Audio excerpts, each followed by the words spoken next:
পশ্চিমবঙ্গের ভূগোলের ধারাবাহিক আলোচনায় তোমাদেরকে স্বাগত জানাচ্ছি। আজকে আমি পশ্চিমবঙ্গের ভূপ্রকৃতি নিয়ে আলোচনা করব।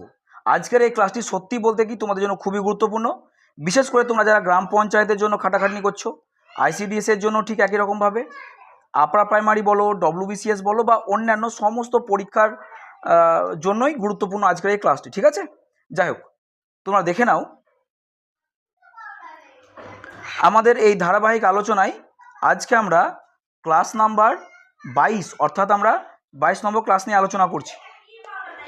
ঠিক আছে, আজকের ডেটটি তোমরা একটু দিয়ে দাও, 12/8/2026। ঠিক আছে, তাহলে আজকে আলোচ্য বিষয় কি না পশ্চিমবঙ্গের ভূপ্রকৃতি। ক্লিয়ার?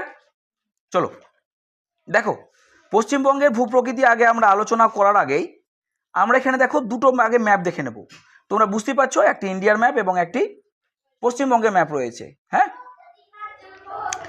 আমাদের ভারতবর্ষের ম্যাপটাকে যদি আমরা ভালোভাবে দেখি তাহলে দেখো এর উত্তরে দেখো পর্বতমালা রয়েছে না, হিমালয় পর্বতমালা, তাই না? নিচের দিকে কি রয়েছে? সাগর মহাসাগর। এর পশ্চিম দিকে দেখো কি রয়েছে? মালভূমি রয়েছে না? জানো ভারতবর্ষের তো 28টা অঙ্গরাজ্য, এর মধ্যে একমাত্র পশ্চিমবঙ্গের সঙ্গেই এর যে ভূ প্রাকৃতিক বৈচিত্র্যের সাদৃশ্য সেটা কিন্তু মেলে, আর কিন্তু কোনো রাজ্যের সঙ্গে মেলে না। তাহলে যদি আমাদের এখান থেকেও প্রশ্ন হয় যে ভারতের ভূ প্রাকৃতিক সাদৃশ্য লক্ষ্য করা যায় নিচের যে রাজ্যটির সঙ্গে, পশ্চিমবঙ্গ থাকলো আর বাকি আর কোন তিনটে অপশান থাকলো অন্য হয়তো, তখন তোমরা কি করবে? পশ্চিমবঙ্গ করবে। ব্যাপারটা বুঝতে পেরেছো? সেই জন্য আমরা বলতে পারি, কি বলো দেখি তীর্থবাবু, সেই জন্য আমরা বলতে পারি যে পশ্চিমবঙ্গই হলো এমন এক রাজ্য যার ভূপ্রকৃতি ভারতবর্ষের সিমিলার, তাই না? আমরা যদি এটা আমাদের পশ্চিমবঙ্গের ম্যাপ, দেখো উপরে কি রয়েছে? হিমালয় পর্বতমালা রয়েছে, সেই হিমালয় পর্বতমালারই অংশ এইগুলো। এর নিচে দেখো কি রয়েছে? নিচে রয়েছে বঙ্গোপসাগর, মানে সাগর বা উপসাগর রয়েছে, আর এর পশ্চিমে কি রয়েছে? বিস্তৃত মালভূমি রয়েছে, তাই না? তাহলে এই বিষয়গুলো আমাদের একমাত্র ভারতবর্ষের সঙ্গে পশ্চিমবঙ্গ রাজ্যেরই মিলছে। তোমরা কি এই জায়গাটা বুঝতে পেরেছো সবাই? তাহলে আমি পরে আলোচনাতে যাই। দেখো পশ্চিমবঙ্গের ভূপ্রকৃতি, এইখানে দেখো সুন্দর একটা ছবি তোমাদের সামনে এসেছে। যদি ছবিটিকে তুমি একটু বড় করে দেখতে চাও তাহলে দেখে নাও। আমি এখানে দেখো 3 ধরনের কালার ব্যবহার করেছি। এই যে অংশটা দেখছো, এই অংশটা হচ্ছে উত্তরে পার্বত্য অঞ্চল। হ্যাঁ, দেখো লেখা রয়েছে। আর এই যে এই কালারটা দেখছো এত দূর পর্যন্ত, এত বড় এলাকা জুড়ে, ঠিক আছে, এইটা হচ্ছে আমাদের সমভূমি অঞ্চল। ক্লিয়ার? আর এইটা আমাদের এই যে অংশটা দেখছো, এই অংশটা হচ্ছে পশ্চিমের মালভূমি অঞ্চল। তাহলে আমরা মেনলি পশ্চিমবঙ্গের ভূপ্রকৃতিকে 3 ভাগে ভাগ করব। উত্তরে পার্বত্য অঞ্চল যেটি এই জায়গাতে অবস্থিত, পশ্চিমের মালভূমি অঞ্চল যেটি বিস্তারিত পশ্চিমের মালভূমি অঞ্চল যেটা আমাদের পশ্চিম দিকে অবস্থিত, এবং সমভূমি অঞ্চল যার বিস্তার আমাদের পশ্চিমবঙ্গের সব থেকে বেশি জায়গা জুড়ে। এই জায়গাটা বুঝতে পেরেছো? তাহলে তোমরা আমার সঙ্গে বলো, পশ্চিমবঙ্গের ভূপ্রকৃতিকে আমরা প্রধানত কয় ভাগে ভাগ করব? 3 ভাগে ভাগ করব। কি কি বলো?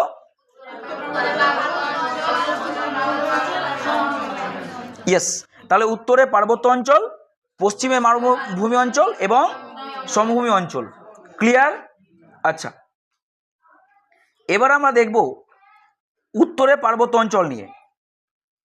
বুঝতে পেরেছো? আমরা তো পশ্চিমবঙ্গের ভূপ্রকৃতিকে প্রধানত 3 ভাগে ভাগ করেছি। 1 নাম্বার ভাগের নাম কি দিয়েছিলাম? উত্তরের পার্বত্য অঞ্চল, যেটা এই জায়গা জুড়ে রয়েছে, তাই না দীপ? এবার আমরা এই জায়গাটা নিয়ে এখন আমরা খুঁটিনাটি বিষয়গুলো দেখব, এখানে কি রয়েছে না রয়েছে অমুক তমুক সবগুলো দেখবো এখন। ঠিক আছে, দেখো দেখো এইটা কোন জায়গাতে আছে, এটার অবস্থানটা কোথায় না? দক্ষিণাংশে শিলিগুড়ি মহকুমা বাদে গোটা দার্জিলিং, কালিম্পং, জলপাইগুড়ি জেলার উত্তর পূর্ব দিকের সামান্য কিছু প্রান্তবর্তী অংশ নিয়ে উত্তরে পার্বত্য অঞ্চলটা গঠিত।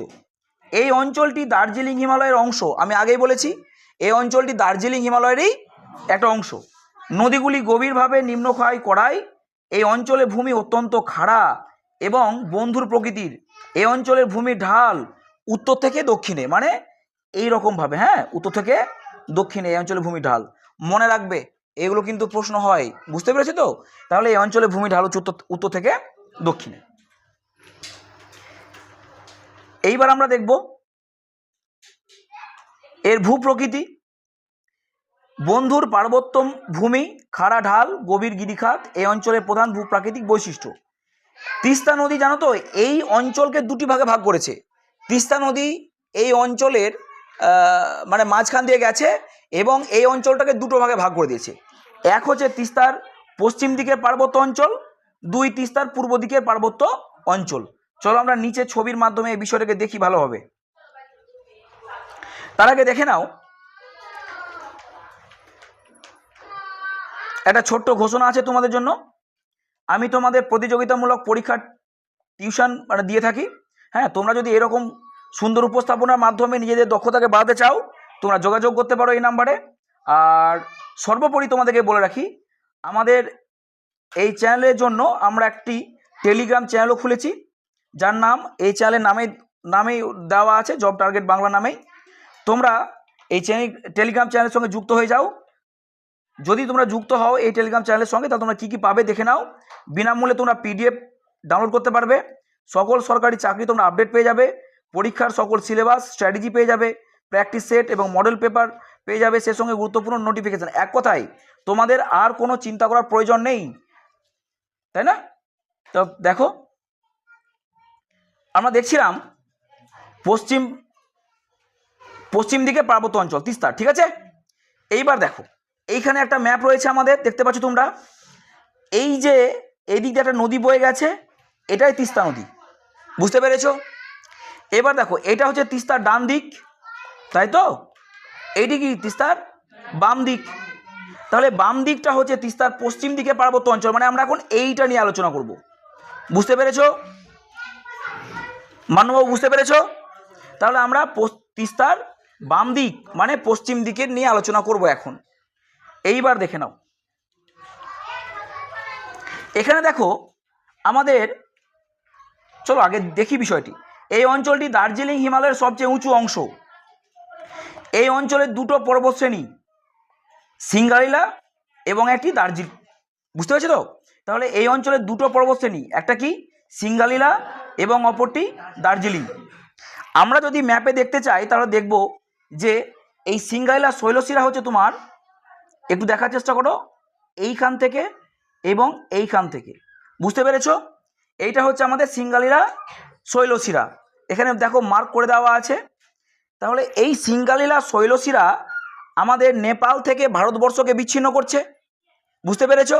নেপাল থেকে আমাদের দার্জিলিংকে বিচ্ছিন্ন করছে, হ্যাঁ, আর আমাদের সেই সঙ্গে সিকিম থেকে দার্জিলিংকেও বিচ্ছিন্ন করছে আমাদের এই সিঙ্গালিলা শৈলশিরা, বুঝতে পেরেছো? এখান থেকে কিন্তু প্রশ্ন হয় দীপ, কি বললাম?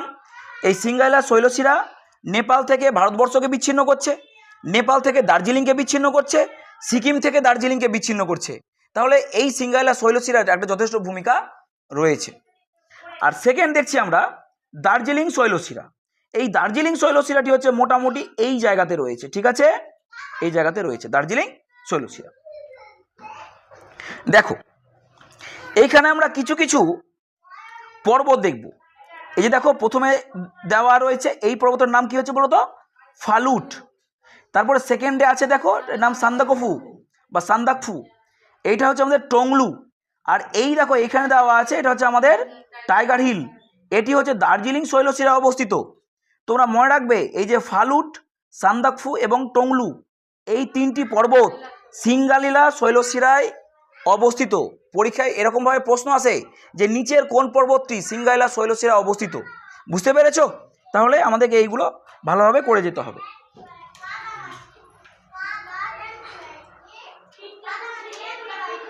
সিঙ্গালিলা শৈলশিরা নেপাল ও দার্জিলিং সীমান্তে অবস্থিত থেকে পশ্চিমবঙ্গের দার্জিলিং জেলাকে নেপাল থেকে কি করেছে? বিচ্ছিন্ন করেছে। আমি একটু আগে বললাম সান্দাকফু, ফালুট, টংলু, সবরগ্রাম এইগুলো হচ্ছে সিঙ্গালিলা শৈলশিরার উল্লেখযোগ্য পর্বতশৃঙ্গ। সান্দাকফু পশ্চিমবঙ্গের সর্বোচ্চ পর্বতশৃঙ্গ, ঠিক আছে? আমরা জানি যে ফালুট, সান্দাকফু বা টংলু এইগুলোর মধ্যে সর্বোচ্চ পর্বতশৃঙ্গ হচ্ছে আমাদের কি সান্দাকফু, যার উচ্চতা 3636 মিটার। এবং সেকেন্ড কি ফালুট, যার উচ্চতা 3600 মিটার, তাই না? দার্জিলিং শৈলশিরার উল্লেখযোগ্য শৃঙ্গ হচ্ছে টাইগার হিল। এই যে টাইগার হিল তোমরা দেখেছো, এইটি হচ্ছে দার্জিলিং শৈলশিরার সবচেয়ে উঁচু পর্বতশৃঙ্গ। বুঝতে পেরেছ? এইবার দেখো নিচে আমাদের বেশ কিছু তথ্য দেখে নিতে হবে। দার্জিলিং পর্বতশ্রেণী দক্ষিণে তরাই অঞ্চল থেকে শুরু হয়ে খাড়া ঢালে উত্তর দিকে বিস্তৃত। এই পর্বতশ্রেণীকে ঘুম রেঞ্জ নামেও ডাকা হয়। এই প্রশ্নটাও পরীক্ষাতে থাকে যে দার্জিলিং শৈলশিরা বা দার্জিলিং পর্বতশ্রেণীর অপর নাম কি না ঘুম। বুঝতে পারছি তো? তাহলে ঘুম। দার্জিলিংয়ের বিখ্যাত টয় ট্রেন শিলিগুড়ি থেকে দার্জিলিং পর্যন্ত ঘুম হয়ে চলাচল করে, যা বিশ্বের সর্বোচ্চ রেল স্টেশন হিসাবে খ্যাত। তাহলে আমাদের দার্জিলিংয়ের ঘুম পৃথিবীর সবচেয়ে উচ্চতম রেল স্টেশন। ঠিক আছে, মনে রাখবে। দার্জিলিং পর্বতশ্রেণীর প্রধান শৃঙ্গ হচ্ছে টাইগার হিল, তোমাদেরকে আমি একটু আগে দেখালাম, যার উচ্চতা হচ্ছে 2573 মিটার। এখান থেকে সূর্যোদয়ের সময় কাঞ্চনজঙ্ঘা পর্বতে সূর্যরশ্মির বর্ণিল প্রতিফলন দেখা যায়। এবং এইটা দেখতে আমাদের পৃথিবীর সারা দেশ থেকে প্রায় পর্যটকেরা ভিড় জমান। ঠিক আছে, মনে রাখবে। টাইগার হিলের দক্ষিণে অবস্থিত ডাভ হিল এবং ডাভ হিলের পশ্চিম ঢালে কার্সিয়াং শহরটি অবস্থিত। হ্যাঁ, এইখানে মানে আমাদের তিস্তার এই পশ্চিম খাতে আমাদের আরও একটা পর্বতশ্রেণী আছে, সেটা হচ্ছে আমাদের কার্সিয়াং পর্বতশ্রেণী। তাহলে আমরা এখানে কি কি পর্বতশ্রেণী পেলাম একবার বলে দাও। আমরা পেলাম, বলো, সিঙ্গাইলা পর্বতশ্রেণী। এই সিঙ্গাইলা পর্বতশ্রেণীর তিনটে তোমরা শৃঙ্গ পেয়েছিলে, সান্দাকফু, টংলু, আর পেয়েছো তোমরা কি ফালুট। দার্জিলিং শৈলশিরার পেয়েছো কি টাইগার হিল। এখানে তোমরা পাবে কি কার্সিয়াং। বুঝতে পেরেছো? এই কার্সিয়াংয়ের পাদদেশেই আমাদের শিলিগুড়ি শহরটি অবস্থিত। কি বললাম? এই কার্সিয়াংয়ের পাদদেশে আমাদের শিলিগুড়ি শহরটি অবস্থিত। মনে থাকবে তোমাদের সবার? ঠিক আছে। আচ্ছা, নেপালের ইলাম জেলা এই সিঙ্গালিলা রেঞ্জের পশ্চিম দিকে অবস্থিত। এই পর্বতশ্রেণী পশ্চিমবঙ্গের পার্বত্য অঞ্চলকে এর পশ্চিমের অন্যান্য হিমালয় পর্বতশ্রেণী থেকে পৃথক করেছে, তাই না?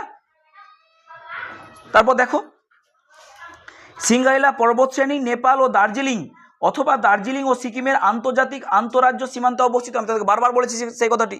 তাহলে এই যে আমাদের সিঙ্গাইলা পর্বতশ্রেণী, এটি নেপাল থেকে ভারতবর্ষকে কিংবা নেপাল থেকে দার্জিলিংকে বিচ্ছিন্ন করেছে, আবার একই সঙ্গে সিকিম থেকে দার্জিলিংকেও বিচ্ছিন্ন করেছে এই সিঙ্গাইলা পর্বতশ্রেণী, তাই না?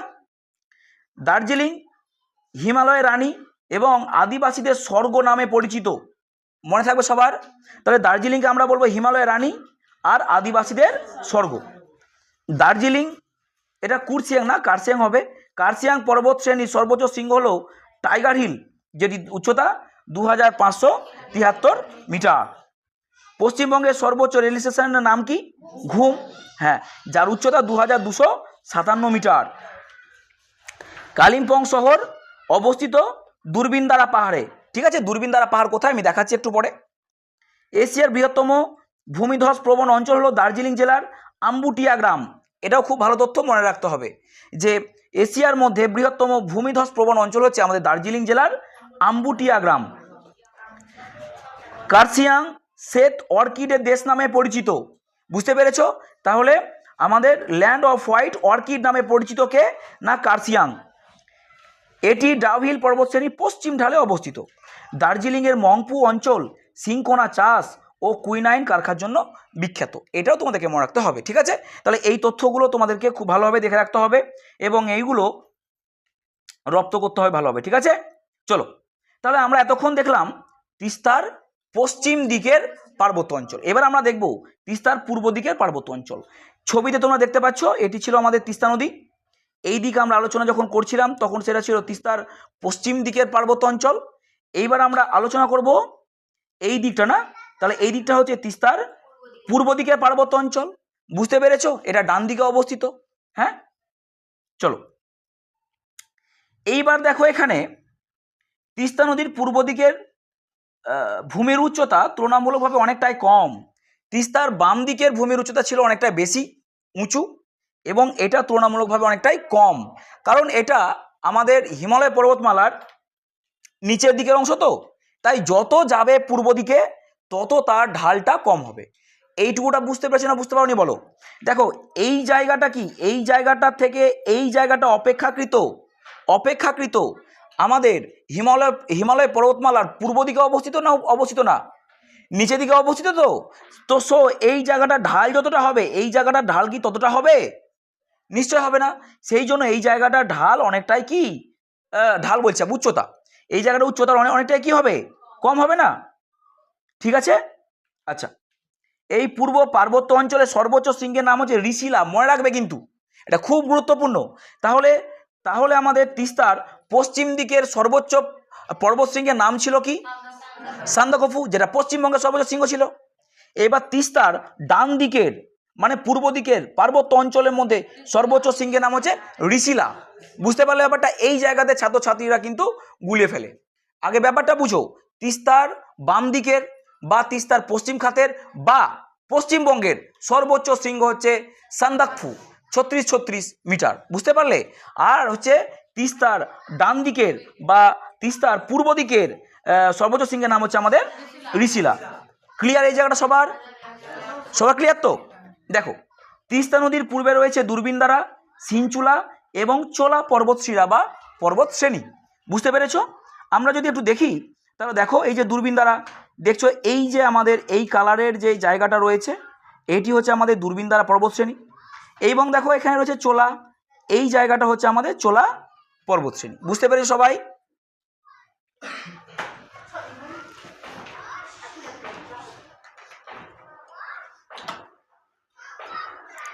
আলিপুরদুয়ার জেলার উত্তর অংশে রয়েছে বক্সা জয়ন্তী পাহাড়। আলিপুরদুয়ার জেলার উত্তর অংশে রয়েছে আমাদের কি?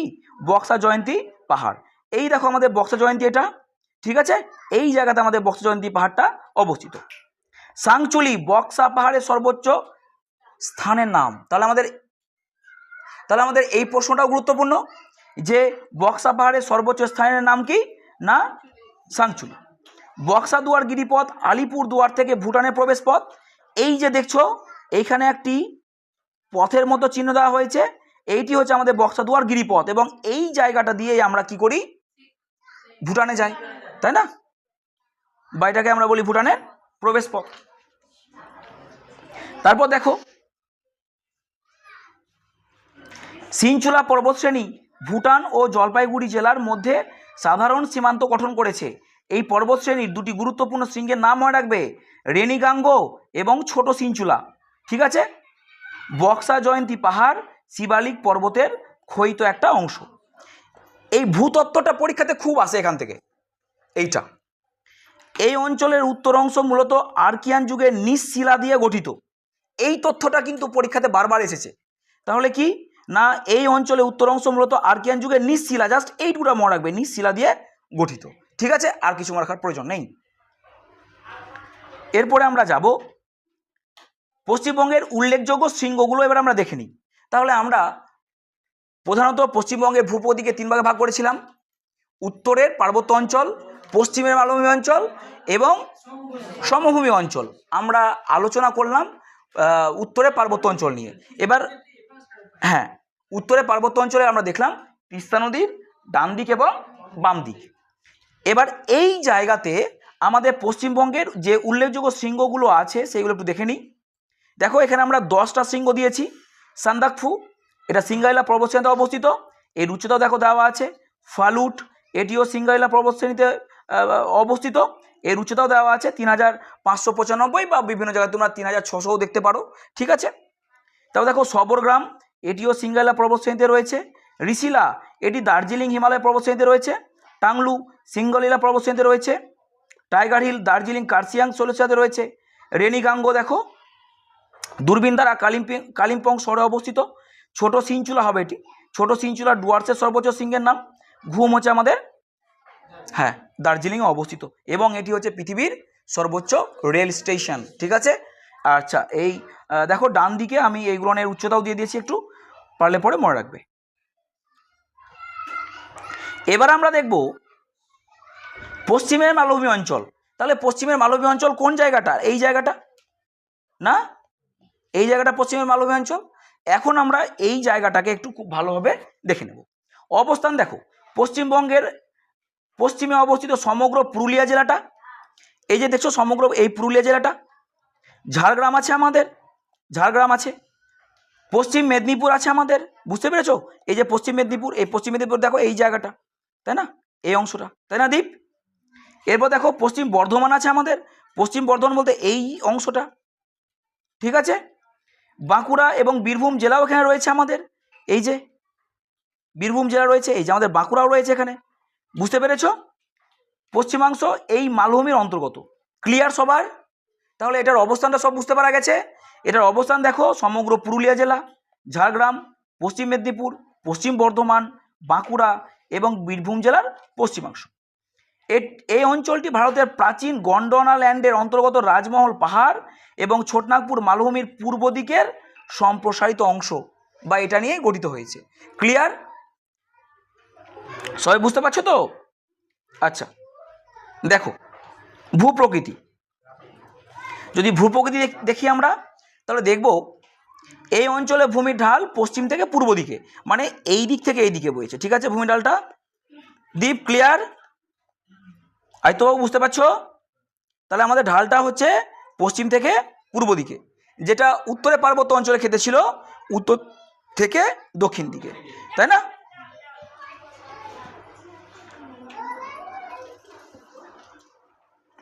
এই মালভূমির গড় উচ্চতাটা একটু মনে রাখবে, 150 থেকে 200 মিটারের কাছাকাছি। বিভিন্ন বইয়ে বিভিন্ন রকম তথ্য তোমরা পেতে পারো, কোনো অসুবিধা নেই, তবে কাছাকাছি থাকবে এরকম।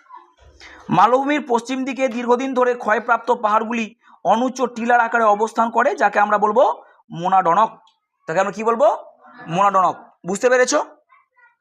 এরা স্থানীয়ভাবে টিলা বা ডুংরি নামে পরিচিত। এই জায়গাগুলোকে আমরা স্থানীয়ভাবে বলবো টিলা বা ডুংরি। পুরুলিয়া জেলার সুবর্ণরেখা ও কংসাবতী নদীর মধ্যবর্তী স্থানে রয়েছে আমাদের অযোধ্যা পাহাড়। আচ্ছা, অযোধ্যা পাহাড় হচ্ছে আমাদের এই জায়গাটা। ক্লিয়ার? অযোধ্যা পাহাড় হচ্ছে আমাদের এই জায়গাটা। হ্যাঁ, এবার দেখো অযোধ্যা পাহাড়ের গোর্গাবুরু পশ্চিমের মালভূমি অঞ্চলের সর্বোচ্চ শৃঙ্গ, অথবা গোর্গাবুরু হলো দক্ষিণবঙ্গের সর্বোচ্চ শৃঙ্গ। তাহলে মনে রাখতে হবে আমাদের, এই গোর্গাবুরু হচ্ছে পশ্চিমের মালভূমি অঞ্চলের সর্বোচ্চ শৃঙ্গ, আবার দক্ষিণবঙ্গেরও সর্বোচ্চ শৃঙ্গ। কিন্তু পশ্চিমবঙ্গের সর্বোচ্চ শৃঙ্গ হলে হয়ে যাবে সান্দাকফু, পশ্চিমবঙ্গের দ্বিতীয় সর্বোচ্চ শৃঙ্গ হলে পরে হয়ে যাবে ফালুট। আর যদি বলা হয় যে পশ্চিমের মালভূমি অঞ্চলের সর্বোচ্চ শৃঙ্গ বা দক্ষিণবঙ্গের সর্বোচ্চ শৃঙ্গ, তখন আমাদের হয়ে যাবে কি এই গোর্গাবুরু। ঠিক আছে, এটি অযোধ্যা পাহাড়ে অবস্থিত, তাই না?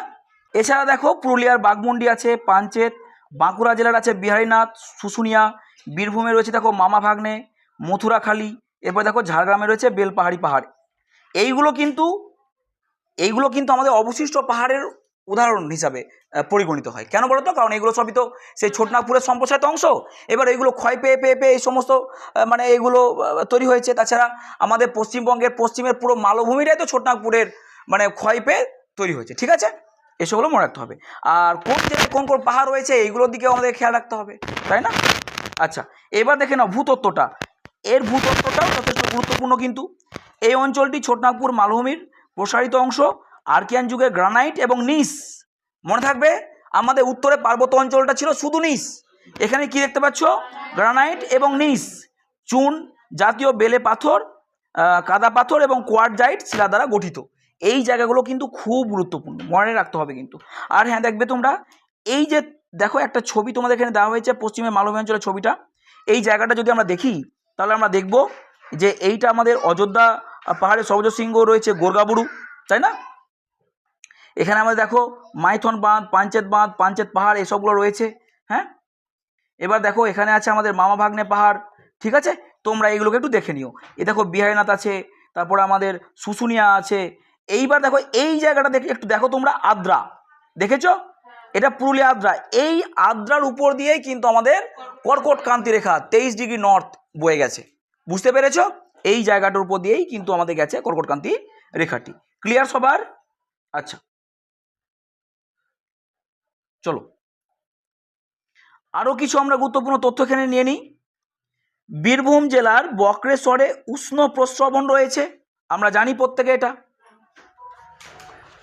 তারপর দেখো অযোধ্যা পাহাড়ে ব্রাহ্মণী ও টুরগা নামে দুটি জলপ্রপাত রয়েছে। সীতাকুণ্ড নামে একটি আর্টেজীয় কূপও এখানে রয়েছে।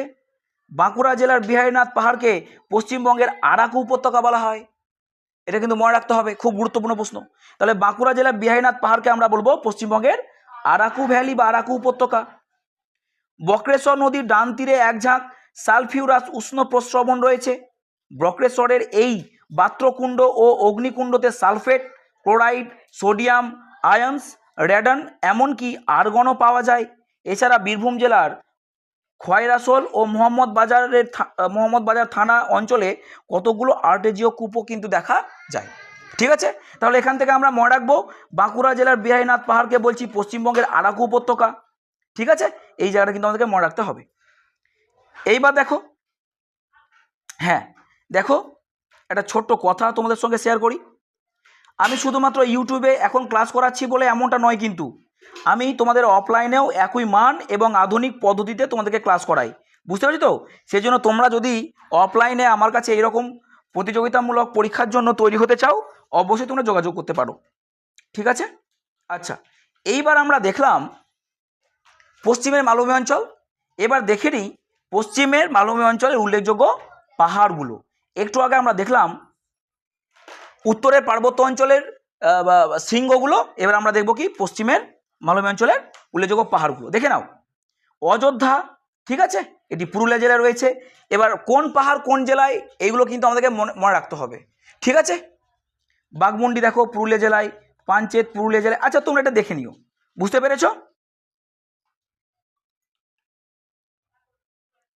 এইবার দেখো আমরা আসব সমভূমি অঞ্চলে। হ্যাঁ, আমরা প্রথমে পশ্চিমবঙ্গে ভূপতিকে 3 ভাগে ভাগ করেছিলাম, মনে আছে সবার? এটি নাম দিয়েছিলাম কি উত্তরের পার্বত্য অঞ্চল। আমরা এই জায়গার নাম দিয়েছিলাম পশ্চিমের মালভূমি অঞ্চল। আমাদের দেখো এই 2 জায়গার আলোচনা শেষ হয়ে গেছে। ঠিক আছে, তাহলে আমরা এখন আলোচনা করব কি? হ্যাঁ, সমভূমি অঞ্চল। আমরা এই জায়গাটা নিয়ে এখন আলোচনা করব। এই যে দেখছো, এই যে ব্যাপক জায়গা জুড়ে রয়েছে, এইটা হচ্ছে আমাদের সমভূমি অঞ্চল। আমাদের আলোচ্য বিষয় এখন এইটা। সবাই বুঝতে পেরেছো এই বিষয়টি? আচ্ছা, এর অবস্থান দেখে নাও। উত্তরে পার্বত্য অঞ্চল ও পশ্চিমের মালভূমি অঞ্চল বাদ দিয়ে খুব সহজ করে আমি লিখে দিয়েছি, এটি হচ্ছে উত্তরে পার্বত্য অঞ্চল এবং এটি হচ্ছে পশ্চিমের মালভূমি অঞ্চল। তাহলে এই দুটো জায়গা বাদ দিয়ে যা পড়ে থাকবে সবই তো আমাদের সমভূমি অঞ্চল, তাই না? উত্তরে দার্জিলিং হিমালয়ের পাদদেশ থেকে দক্ষিণে বঙ্গোপসাগরের উপকূল পর্যন্ত। তাহলে আমরা দেখো এই জায়গা থেকে শুরু করে দক্ষিণে এই জায়গা পর্যন্ত, পশ্চিমে মালভূমি অঞ্চলের পূর্ব অংশ থেকে মানে এই জায়গা থেকে শুরু করে, হ্যাঁ, পূর্বে পশ্চিমবঙ্গ বাংলাদেশের সীমান্ত পর্যন্ত, মানে এই জায়গাগুলো পর্যন্ত, তাই না? এই জায়গাগুলো পর্যন্ত আমাদের সমভূমি অঞ্চল। ঠিক আছে, আচ্ছা, এবার দেখো ভূপ্রকৃতি দেখি আমরা। এইবার জানো তো আমরা এই যে সমভূমি অঞ্চল দেখছি, এই সমগ্র সমভূমি অঞ্চলটিকে মানে অঞ্চলটি গঙ্গা ও তার উপনদী এবং শাখা নদীর পলি সঞ্চয়ের ফলে কিন্তু গড়ে উঠেছে। বুঝতে পেরেছ? পশ্চিমবঙ্গে ভূপ্রকৃতি 3 নম্বর ভাগ আমাদের এখানে সমভূমি অঞ্চল। এই সমভূমি অঞ্চলটাই কিন্তু গড়ে উঠেছে গঙ্গা নদী আর তার উপনদী এবং শাখা নদীর পলি সঞ্চয়ের ফলে। এই সমভূমিকে আমরা উৎপত্তি ও গঠনগত দিক থেকে 6 ভাগে ভাগ করব। বুঝতে পেরেছ? তরাই ডুয়ার্স অঞ্চল, উত্তরের সমভূমি অঞ্চল, রাঢ় সমভূমি অঞ্চল, বদ্বীপ সমভূমি অঞ্চল, উপকূলীয় সমভূমি অঞ্চল এবং সুন্দরবন। এই পাশে যে ম্যাপটি রয়েছে দেখো, এই ম্যাপটিতে আমি এইগুলো সুন্দর করে দেখানোর চেষ্টা করেছি। ঠিক আছে, একটু দেখে নাও। তরাই এবং ডুয়ার্স অঞ্চল এই পোর্শনটা, হ্যাঁ, এই যে 1 নম্বর লেখা আছে, এই জায়গাটা হচ্ছে আমাদের তরাই ও ডুয়ার্স অঞ্চল। বুঝতে পেরেছ? 2, এই যে দেখো, এই যে 2 লেখা আছে, এই যে কালারটা তোমরা দেখছো, এই জায়গাটাকে আমরা বলবো উত্তরের সমভূমি অঞ্চল। 3, রাঢ় সমভূমি। দেখো রাঢ় সমভূমি বলতে যে 3 এখানে লেখা আছে, এই যে পোর্শনটা দেখছো, এটিকে আমরা বলবো রাঢ় সমভূমি অঞ্চল বা রাঢ় অঞ্চল। ঠিক বলেছো। 4, বদ্বীপ সমভূমি। এই যে দেখছো 4, এই যে অংশটা আছে না, এই অংশটাকে আমরা বলছি বদ্বীপ সমভূমি অঞ্চল। 5, উপকূলীয় সমভূমি অঞ্চল। এটি দেখো নিচের দিকে রয়েছে, এই যে 5, এই জায়গাটা হচ্ছে আমাদের উপকূলীয় সমভূমি অঞ্চল। এবং 6, সুন্দরবন। এই যে 6, এটি হচ্ছে আমাদের সুন্দরবন সমভূমি অঞ্চল। আচ্ছা, এই সমভূমি অঞ্চলের যে ভূপ্রাকৃতিক ভাগগুলো, এগুলো তোমরা সবাই বুঝতে পেরেছো? ক্লিয়ার সবার? না কারো কোনো জায়গাতে কোনো আছে, মানে প্রবলেম আছে কি? আচ্ছা, চলো আমরা আরেকবার বলি। এই জায়গাটা হচ্ছে আমাদের তরাই ডুয়ার্স অঞ্চল। ক্লিয়ার? এই জায়গাটি হচ্ছে আমাদের উত্তরের সমভূমি অঞ্চল, আর এই জায়গাটি হচ্ছে আমাদের কি রাঢ় সমভূমি অঞ্চল, ঠিক আছে। এই জায়গাটি হচ্ছে আমাদের বদ্বীপ সমভূমি অঞ্চল 4, 5 এই জায়গাটি হচ্ছে আমাদের উপকূলের সমভূমি অঞ্চল, এবং 6 এই জায়গাটি হচ্ছে আমাদের সুন্দরবন অঞ্চল। ক্লিয়ার সবার? শুভজিৎবাবু বুঝতে পেরেছো? বুঝতে পেরেছো তো তোমরা? তীর্থবাবু, কৃষ্ণ, বুঝতে পেরেছো? আচ্ছা, এইবার আমরা একে একে এই সমস্ত অঞ্চলগুলো নিয়ে আলোচনা করব, ঠিক আছে। তাহলে আমরা প্রথমে আলোচনা করব কি তরাই এবং ডুয়ার্স অঞ্চল নিয়ে। তাহলে চলো দেখি আমরা তরাই এবং ডুয়ার্স অঞ্চল। আচ্ছা, এই ছবি দেখে চলো আমরা বলার চেষ্টা করি এই যে এই অংশটা কোথায় অবস্থান করছে, চলো বলার চেষ্টা করি। দেখি দীপবাবু বলো তো দেখি। দেখো, দার্জিলিং জেলার শিলিগুড়ি মহকুমা, এটা তো আমাদের দার্জিলিং জেলা, এটা না। তারপর দেখো জলপাইগুড়ি জেলা, এই যে এই অংশটা জলপাইগুড়ি জেলা, এটা তো কালিম্পং। হ্যাঁ, আলিপুরদুয়ার জেলা আছে, এই যে আলিপুরদুয়ার জেলা, এবং কোচবিহার জেলার উত্তরাংশ, এই যে কোচবিহার জেলার উত্তর দিকের অংশ, এইটা হচ্ছে আমাদের তরাই এবং ডুয়ার্স অঞ্চল। মনে না ছবিগুলোকে একদম এরকমভাবে এঁকে নেবে। যদি তুমি মনে ছবিগুলোকে এঁকে নিতে পারো তবে এই জায়গাগুলো না পড়লে এমনিতে হয়ে যায়। আর যেগুলো বিশেষ কিছু তথ্য আছে সেগুলো পড়তে হবে, যেমন পশ্চিমবঙ্গের সর্বোচ্চ তোমার রেল স্টেশনের নাম ঘুম, পশ্চিমবঙ্গের সর্বোচ্চ শৃঙ্গের নাম সান্দকফু, এইসবগুলো তো তথ্য সমৃদ্ধ মানে বিষয়, এইগুলোকে মুখস্থ করতে হবে। আর এই সব জায়গাগুলোকে ছবির মতো মনে জাস্ট এগুলোকে এঁকে নিতে হবে। ক্লিয়ার? ভূপ্রকৃতি দেখো, পূর্ব হিমালয় পর্বতের দক্ষিণাংশে পাদদেশে অবস্থিত এই অঞ্চলটি জঙ্গলে ঢাকা স্যাঁতসেঁতে। এটি পাদদেশীয় সমভূমি। এর গড় উচ্চতা 75 থেকে 160 মিটার, কোনো জায়গায় তুমি 150 মিটারও দেখতে পারো। বুঝতে পেরেছ? এবার দেখে নাও আরও কিছু তথ্য রয়েছে এখানে। অঞ্চলটি মোটামুটিভাবে উত্তর থেকে দক্ষিণ দিকে ঢালু। হ্যাঁ, অবশ্যই উত্তরে পার্বত্য অঞ্চলে কাজ ঘেঁষা জায়গাগুলো আমাদের উত্তর থেকে দক্ষিণ দিকে এর ঢাল হবে। ক্লিয়ার? তিস্তার পশ্চিম অংশের নাম তরাই। এই তরাই শব্দ অর্থ হচ্ছে স্যাঁতসেঁতে, এটা পরীক্ষাতে খুব আসে। তিস্তার পূর্ব অংশের নাম ডুয়ার্স শব্দ অর্থ হচ্ছে দরজা। এটি ভুটান হিমালয়ের প্রবেশ পথ বা প্রবেশদ্বার। তরাই অঞ্চলে উত্তরে নুড়ি পাথরে গঠিত অঞ্চলটিকে আমরা কি বলবো? ভাবর বলবো। তরাই অঞ্চল, তাহলে এই দিকটা তরাই অঞ্চল, এই দিকটা কি ছিল? ডুয়ার্স অঞ্চল। বলছে তরাই অঞ্চলের উত্তরে নুড়ি পাথরে গঠিত অঞ্চলটি, তার মানে এটা তরাই অঞ্চল। এই যে সব জায়গাগুলো দেখছো তোমরা, এই জায়গাগুলো আমাদের নুড়ি পাথরে গঠিত, তো এই জায়গাগুলো আমরা কি বলবো? ভাবর বলবো। কি বলবো আমরা? ভাবর বলবো। আচ্ছা, এইখানে যে ছবিটা রয়েছে এই ছবির মাধ্যমে তোমরা দেখতে পারো, এইটা হচ্ছে আমাদের তিস্তা নদী বয়ে গেছে এবং ভাগ করেছে আমাদের দুটো অংশে। একটি হচ্ছে পশ্চিমের অংশ যাকে তরাই বলেছি, একটা পূর্বের অংশ যাকে আমরা বলেছি ডুয়ার্স। এই বিষয়টি নিয়ে আমি আগেও আলোচনা করেছি একবার। চলো এইবার দেখবো আমরা উত্তরের সমভূমি অঞ্চল। ক্লিয়ার? আমরা কি দেখলাম? 1 তরাই ও ডুয়ার্স। এবার দেখবো 2 উত্তরের সমভূমি অঞ্চল। এবার উত্তরের সমভূমি অঞ্চল কোন জায়গাটা দেখো, এর অবস্থানগুলো আমরা একটু ম্যাপেই দেখার চেষ্টা করি। জলপাইগুড়ি জেলার দক্ষিণ অংশ, দেখো এইটা তো আমাদের জলপাইগুড়ি, তাহলে এই জলপাইগুড়ি জেলার দক্ষিণ অংশটা না, হ্যাঁ কি না? কোচবিহার, দেখো এটা আমাদের সমগ্র কোচবিহারটা হলো উত্তর ও দক্ষিণ দিনাজপুর, এই যে আমাদের উত্তর দিনাজপুর, এবং এই যে 2 দক্ষিণ দিনাজপুর। মালদা, এই যে আমাদের মালদা। বুঝতে পেরেছো? জেলা নিয়ে এই অঞ্চলটি গঠিত। তাহলে চলো আরেকবার বলো দেখি আমার সঙ্গে সঙ্গে তোমরা। তাহলে জলপাইগুড়ি জেলা দক্ষিণ দিকের অংশ, সমগ্র কোচবিহার জেলা, সমগ্র উত্তর দক্ষিণ দিনাজপুর জেলা, আর মালদা জেলা নিয়ে এই অংশটা গঠিত। এক কথায় তরাই ও ডুয়ার্স অঞ্চলের দক্ষিণ দিক থেকে গঙ্গা নদীর উত্তর তীর পর্যন্ত, গঙ্গা নদী আমাদের এই জায়গাটা দিয়ে গেছে, তাই না আমাদের? হ্যাঁ কি না বলো? তাহলে এই গঙ্গা নদীর উত্তর দিকের অংশ এবং আমাদের কি তরাই এবং ডুয়ার্সের নিচের দিকের অংশ, এইটা তোমাদের তরাই ডুয়ার্স ছিল এই 1 নম্বরটা, এই কালারটা, তাই না? তাহলে এর নিচের দিকের অংশ এবং এই গঙ্গা নদীর উত্তর দিকের অংশ, এই জায়গাটা হচ্ছে আমাদের উত্তরের সমভূমি অঞ্চল। আশা করি তোমাদেরকে এই বিষয়টি বোঝাতে পেরেছি। ক্লিয়ার সবার? আচ্ছা দেখো, তো বাবু বুঝতে পারছো তো? চলো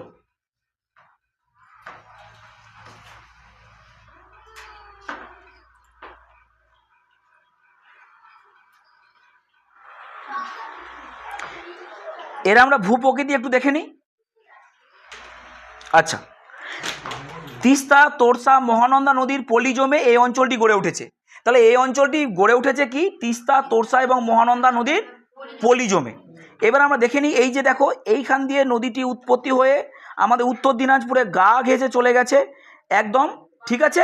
হ্যাঁ, বাংলাদেশে এইটার নাম কি দিয়েছি আমি? মহানন্দা। এইবার দেখো এটা আমাদের তিস্তা নদী, তোমরা জানো চেমাউদুং হিমবাহ, সরি তোমার জেমু হিমবাহ থেকে উৎপত্তি লাভ করেছে এবং এটা বাংলাদেশে প্রবেশ করেছে। এইটা হচ্ছে আমাদের তোরসা। এই যে তিনটি নদী বললাম, এই তিনটি নদীর তোমার পলি জমে এই অঞ্চলটি গড়ে উঠেছে, ঠিক আছে? কোন অঞ্চলটি? উত্তরের সমভূমি অঞ্চলটি। ক্লিয়ার? অঞ্চলটি মোটামুটিভাবে সমতল হলেও মাঝে মাঝে কিন্তু খাল, বিল, ঢেউ খেলানো ভূমি এবং উঁচু ডিবি দেখা যায়, যাকে আমরা নোল বলি ভূগোলের ভাষায়। কি বলি? নোল। তাহলে পরীক্ষাতে এইগুলো থাকে, এই টার্মগুলো আসে। বুঝতে পেরেছ? এইবার দেখো, উত্তর দিনাজপুরের সংকীর্ণ ভূখণ্ড মহানন্দা করিডোর নামে পরিচিত। এই মহানন্দা করিডোরটা কোথায়, তাই না? একটু আমরা দেখে নিই এই বিষয়টাকে। যদি আমি ছবিটিকে একটু বড় করে দেখানোর চেষ্টা করি, এই দেখো, এইটা আমাদের নেপাল, এটা চীন, এটা ভুটান, এটা বাংলাদেশ, ঠিক আছে? আর দেখো এই অংশগুলো হচ্ছে আমাদের ভারতের, তাই না? এগুলো হচ্ছে আমাদের ভারতের অংশ। আচ্ছা, এইবার দেখো এই যে এই জায়গাটি দেখছো, এই জায়গাটি তোমরা বুঝতে পারছো কি? দেখো তো এই জায়গাটিকে আমরা বলবো চিকেন স্নেক বা শিলিগুড়ি করিডর। বুঝতে পেরেছো? চিকেন স্নেক বা শিলিগুড়ি করিডর বা মহানন্দা করিডরও বলা হয়। এই জায়গাটা হচ্ছে পশ্চিমবঙ্গের দ্য ন্যারোয়েস্ট স্থান, সব থেকে সংকীর্ণতম স্থান, যেটা মাত্র 9 কিলোমিটার চওড়া। বুঝতে পেরেছো? আর এইটা আমাদের কাছে খুবই সেন্সিটিভ একটা জায়গা, কারণ যদি এই চিকেন স্নেক বাইরের কোনো মানে অশুভ শক্তির দ্বারা যদি এটাকে বিচ্ছিন্ন করে দেওয়া হয়, তাহলে আমাদের উত্তর পূর্ব ভারতের সমস্ত রাজ্যের সঙ্গে একদম যোগাযোগ বিচ্ছিন্ন হয়ে যাবে। যেহেতু এটা আমাদের উত্তর পূর্ব ভারতের সঙ্গে ভারতের অন্যান্য রাজ্যের যোগাযোগ স্থাপন করেছে, সেই জন্য এটা আমাদের কাছে খুবই গুরুত্বপূর্ণ একটা এবং সেন্সিটিভ একটা বিষয়। ঠিক আছে, সবাই বুঝতে পেরেছো? চলো এইবার দেখো, এই যে আমরা উত্তরের সমভূমি নিয়ে আলোচনা করছি তো নাকি? এই উত্তরের সমভূমি অঞ্চলকে আবার 3 ভাগে ভাগ করছি। এইখান থেকে কিন্তু প্রশ্ন আসে, এবার এখান থেকে গিয়ে কিন্তু প্রশ্ন আসে, কারণ এই জায়গাটা না একটু মানে কি বলবো, একটু জটিল টাইপের। ছেলেমেয়েরা এই বিষয়টাকে মানে ভুলেই যায়। দেখো কি কি ভাগে ভাগ করছি: তাল, বরেন্দ্রভূমি এবং দিয়ারা। তাহলে তাল, বরেন্দ্রভূমি এবং দিয়ারা। চলো বিষয়টাকে একটু দেখি আমরা। দেখো তাল, হ্যাঁ আগেই দেখে নাও, তাল কথা অর্থ হলো হ্রদ বা জলাভূমি। তাহলে তাল কথা অর্থ কি? হ্রদ বা জলাভূমি। বুঝেছ? কোচবিহার, জলপাইগুড়ির দক্ষিণ অংশ, উত্তর ও দক্ষিণ দিনাজপুর, মালদা জেলার কালিন্দী ও মহানন্দা নদীর তীরবর্তী এলাকা, তীরবর্তী যে বিস্তীর্ণ অঞ্চলের নিচু ভূমিভাগ, একেই আমরা বলবো তাল। তাহলে তোমরা দেখতে পাচ্ছ এই যে তাল, তোমাদের দেখেছি এই যে এই কালারের যে ভূমি ভাগগুলো রয়েছে, এইগুলো সবই কিন্তু তাল। বুঝতে পেরেছো? এবার তাল দেখো, একটু তাকাও তোমরা। এইটা হচ্ছে আমাদের মহানন্দা নদী, হ্যাঁ দেখতে পাচ্ছ, এটা হচ্ছে আমাদের মহানন্দা নদী, আর এটা হচ্ছে আমাদের কালিন্দী নদী। তা দেখো এই মহানন্দা এবং কালিন্দী এই নদীর মাঝখানেও কিন্তু এই অংশটা আমাদের তাল। বুঝতে পেরেছো? তাহলে যদি পরীক্ষাতে প্রশ্ন আসে মহানন্দা এবং কালিন্দী নদীর মাঝে যে ভূমিরূপটি রয়েছে, সেই ভূমিরূপটির নাম হলো, দিয়ে দিল হয়তো যে তাল, বরেন্দ্রভূমি, দিয়ারা বা উপরে একটাও নয়, তখন কি হবে? তাল। এরকম ধরনের কিন্তু প্রশ্ন আমাদের আসে। সবাই বুঝতে পেরেছ? আচ্ছা, এই অঞ্চলে প্রায় বন্যা হয়। পলিগঠিত কাদা মিশ্রিত তাল সমভূমির মাটি কিন্তু উর্বরতাটা অনেকটাই বেশি। এবার দেখো বরেন্দ্রভূমি, ঠিক আছে? বরেন্দ্রভূমি কোন জায়গাটা একটু দেখার চেষ্টা করো তোমরা। বরেন্দ্রভূমি হচ্ছে আমাদের এই জায়গাটা না সুব্রত বাবু? দেখো বরেন্দ্রভূমি হচ্ছে আমাদের এই জায়গাটা, ঠিক আছে? দক্ষিণ দিনাজপুর ও মালদা জেলার পূর্ব অংশে ঢেউ খেলানো প্রাচীন পলিগঠিত অঞ্চল বরেন্দ্রভূমি নামে পরিচিত। এই অঞ্চলে কোনো কোনো স্থানে অনুচ্চ ডিবি দেখা যায়, মানে খুব একটা উঁচু নয়, অল্প স্বল্প উঁচু আমরা ডিবি দেখতে পাই। এরপর আমরা দেখব দিয়ারা। আদিত্যবাবু এই জায়গাগুলো কিন্তু ভালোভাবে বুঝো, হ্যাঁ এখান থেকে কিন্তু প্রশ্ন হয়। যদি কোনো প্রতিযোগিতামূলক পরীক্ষার যদি বলে মানে এক্সামিনাররা যে আমি একটু ডিপে কোশ্চেন করবো, তাহলে কিন্তু এখান থেকে প্রশ্ন হবেই কিন্তু। আর যদি বলে না আমি একটু সহজ প্রশ্ন করব, তাহলে সেখান থেকে দিতে পারে। আর যদি বলে যে পশ্চিমবঙ্গে ভূপ্রকৃতির ডিপে যাব, তাহলে কিন্তু এই জায়গাগুলো ডিপ। বুঝতে পেরেছো সবাই? এবার দেখো দিয়ারা, মালদহ জেলার পশ্চিম দিক দিয়ে কালিন্দী নদী বয়ে গেছে। দেখেছো এই জায়গা দিয়ে আমাদের কালিন্দী নদী বয়ে গেছে, তাই না? মালদহ জেলার কালিন্দী নদীর দক্ষিণ দিকের অংশ নবীন পলিগঠিত ভূমি, এটি দিয়ারা নামে পরিচিত। এই অঞ্চলটি খুবই উর্বর এবং এখানে প্রচুর ঘনবসতি দেখা যায়। এই যে এই অংশটি তোমরা দেখলে, এই অংশটি হচ্ছে কি আমাদের দিয়ারা। ক্লিয়ার সবার? ক্লিয়ার তো? চলো এইখানে কিছু আমরা তথ্য আরেকবার একটু দেখে নিই। এই যে নদীটা, এটা কি বলো দেখি আমাদেরকে।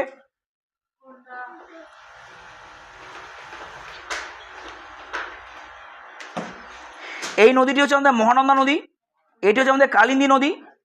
এই মহানন্দা নদীর পূর্ব দিকের অংশ হচ্ছে বরেন্দ্রভূমি, ভালোভাবে দেখো, তাই না?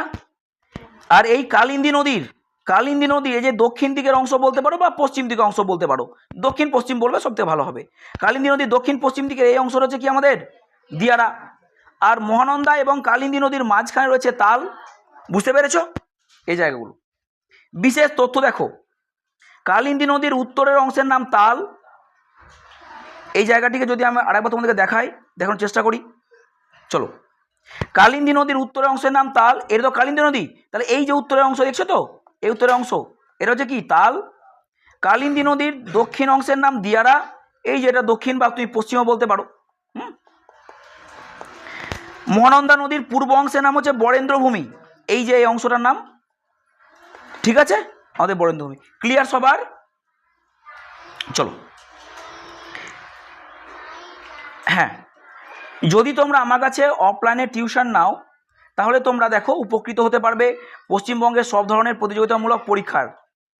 ঠিক আছে, এখানে তোমরা দেখে নাও কোন কোন ধরনের পরীক্ষার জন্য তোমরা আমার কাছে টিউশন নিলে প্রস্তুত হতে পারবে। ঠিক আছে, হ্যাঁ, তোমাদেরকে আবার বলে রাখি, আজকের ভিডিওটি ডেসক্রিপশান বক্সে আমি আমাদের টেলিগ্রাম চ্যানেলের লিঙ্কটি দিয়ে দিচ্ছি। তোমরা অবশ্যই চ্যানেলে ক্লিক করে তোমরা টেলিগ্রাম চ্যানেলের সঙ্গে যুক্ত হয়ে যাও। এই চ্যানেলের সঙ্গে যুক্ত হলে তোমরা ফ্রিতে সব কিছু পেয়ে যাবে, হ্যাঁ, এমনকি তোমরা পিডিএফগুলো ফ্রিতে ডাউনলোড করতে পারবে।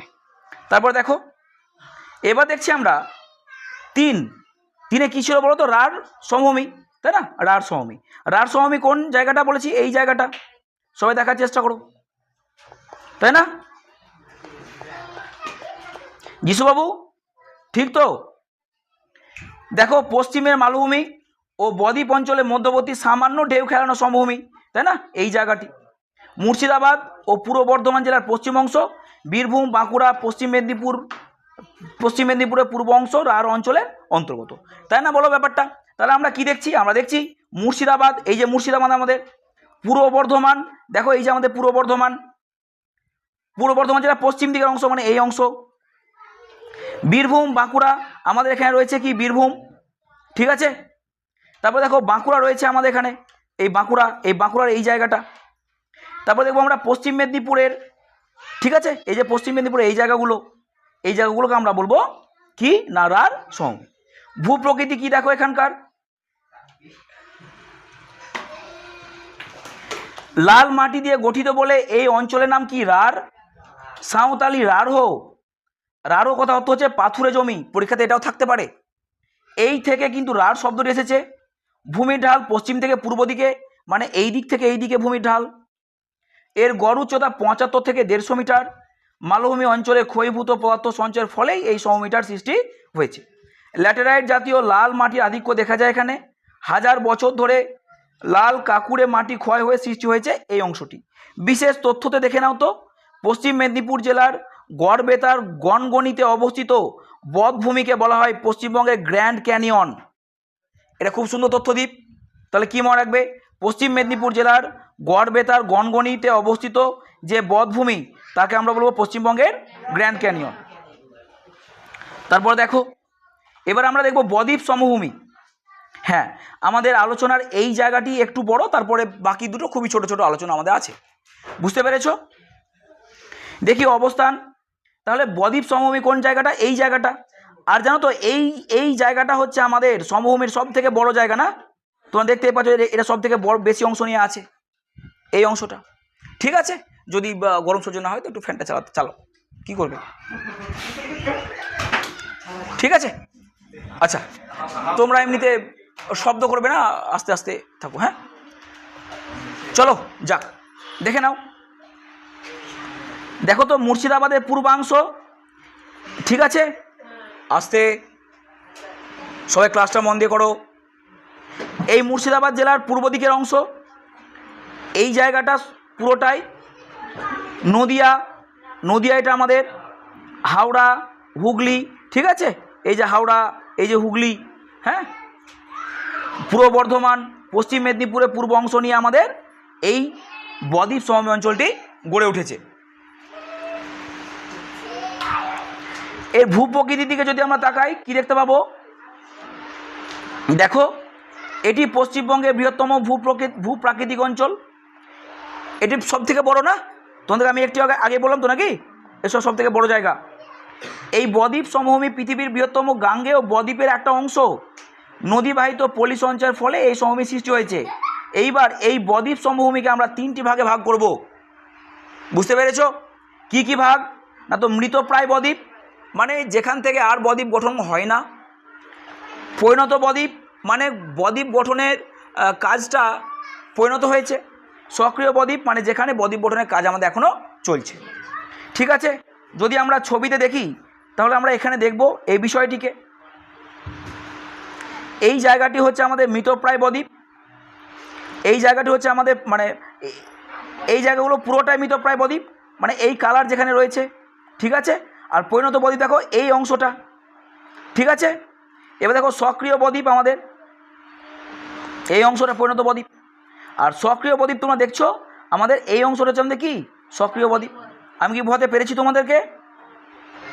আচ্ছা, আর একবার দেখে নাও তো। দেখো মৃতপ্রায় বদ্বীপ হচ্ছে এই জায়গাগুলো, আরেকবার ভালো করে দেখে নাও, ক্লিয়ার? পরিণত বদ্বীপ হচ্ছে এই জায়গাটা, আর সক্রিয় বদ্বীপ হচ্ছে এই জায়গাগুলো, ঠিক আছে? চলো আমরা এবার এদের সম্বন্ধে একটু জেনে নিই। দেখো,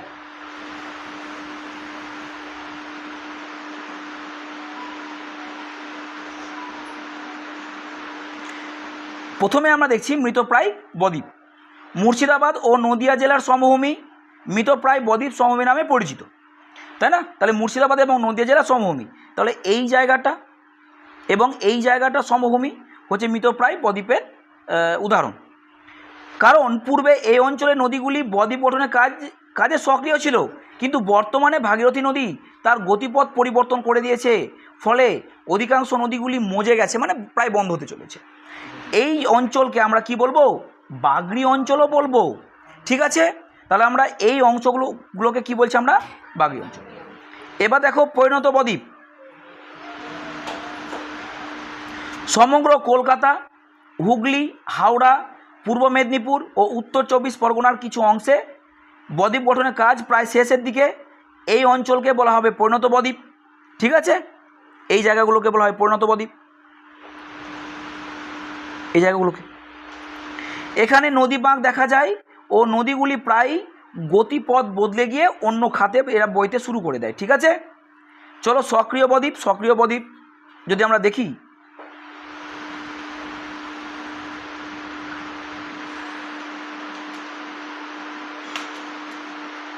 আচ্ছা, তা দেখো ম্যাপে দেখার চেষ্টা করো। ম্যাপে সক্রিয় বদ্বীপ তো এই জায়গাগুলো না? তাহলে দেখো উত্তর 24 পরগনা জেলার দক্ষিণ অংশ, দক্ষিণ 24 পরগনা জেলার মানে দক্ষিণ 24 পরগনা জেলার কিছু অংশ যেখানে বদ্বীপ গঠনের প্রক্রিয়া এখনও চলছে, সেই অংশটিকে আমরা কি বলবো? সক্রিয় বদ্বীপ বলবো। মোহনা অংশে বহু নতুন চর ও দ্বীপ সৃষ্টি হচ্ছে। পূর্বাশা দ্বীপটি নতুন এবং সাগর দ্বীপ সবচেয়ে বড় দ্বীপ।